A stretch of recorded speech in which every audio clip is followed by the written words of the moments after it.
Saudi আরবে আটকে হালি শহরের রবি প্রতাপ সিং। রবিকে উদ্ধারে হাত বাড়ালেন প্রাক্তন সাংসদ অর্জুন সিং। পাশাপাশি আশ্বাস হালি শহর পুরসভার চেয়ারম্যান শুভঙ্কর ঘোষেরও। রবি কবে বাড়ি ফিরবে পথছে গোটা পরিবার। টানা 8 মাস ধরে সৌদি আরবে আটকে বাংলার 60 জন যুবক।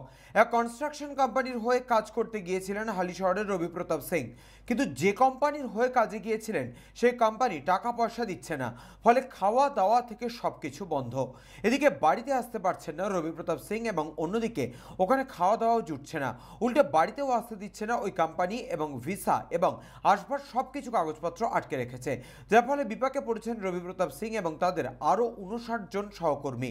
হালিশহর থানা থেকে সর্বত্র জানিয়েও কোনো ফল হয়নি রবি প্রতাপের বাড়ি ফেরার জন্য। তবে হালিশহরের পৌরপ্রধান শুভঙ্কর ঘোষ জানিয়েছেন, আজ শুনলাম রবি প্রতাপ সিং এর কথা, মহকুমা শাসক থেকে বিধায়ক এবং সাংসদকেও জানাবো বিষয়টি। তবে প্রাক্তন সাংসদ অর্জুন সিং জানান, তিনি বিদেশ মন্ত্রক, প্রধানমন্ত্রী, স্বরাষ্ট্রমন্ত্রী অমিত শাহকে চিঠি এবং মেল করে জানিয়েছেন।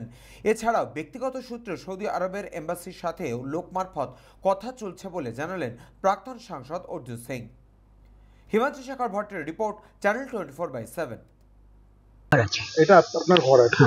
দুবাইতে আটকে আছে এরকম শুনেছেন? হ্যাঁ সৌদিতে? হ্যাঁ, সৌদি में আটকে আর 2 বছর, হ্যাঁ 1-1.5 বছর 2 বছরের মতন হয়েছে কहीं। लेकिन এই 8 মহিনা ধরে ওইখানে পড়ে আছে, ওদের খাওয়া দাওয়া দিচ্ছে না, ঠিকছে খাওয়া দাওয়া দিচ্ছে না, পয়সা করে এইসবকে পাঠিয়েছে না, ওসবকে আসতেও দিচ্ছে না। ওদের ঘর সংসারে মাই বাপ কত কষ্ট করতেছে, এগো বাচ্চা বা বহু বা ওকর কত কষ্ট করছে। हमराके দেখে দেখে हमराके बोले कि सब्र करो, तुम्हार ছেলে আসবে আসবে, लेकिन আসছে না। फोटो में देख लीजिए, मोबाइल में देख लीजिए, ये अवस्था हमराके से रोए लगी। হ্যাঁ, আমরা কি চাচ্ছি কি যে ওকর ওইখান থেকে চলে আসে, ওকর টাকা পয়সা দেখে ওইখান থেকে চলে আসে, আপনার ঘর সংসার করে, আপনার পরিবার लेकिन शांति से रहे, माई बाप के देखे, हमरा के ही चाहिए। आपका नाम? माया देवी राय।